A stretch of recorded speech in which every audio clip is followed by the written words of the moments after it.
ito ay rated SPG. Striktong patnubay at gabay ng magulang ang kailangan. Maaaring may masiselang tema, lengguwahe, karahasan, sexual, horror o droga na hindi angkop sa mga bata.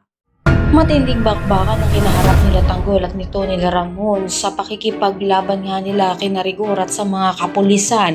Halos maubos na nga nito nila Tanggol ang mga tauhan ni Rigor, ngunit paparami pa rin nga ng paparami ang mga ito. Ngunit dahil sa pagtutulungan ng mag-ama at ng mga kaibigan nila Tanggol ay unti-unti na nga silang nakakalabas nga sa San Dimas, kung saan nga ang bahay nila Marites. Dito nga sama-sama nga sila na nakatakas na nga sa loob na kung saan nga papalabas na nga sila, ngunit dumating pa rin nga ang mga tauhan nito nila Rigor at patuloy silang hinabol, ngunit hindi pa rin nga makakahabol ito nga sila Rigor at sama-sama nga silang makakarating sa kanilang kuta at makakasama na nga nila ito nga sila Don Julio.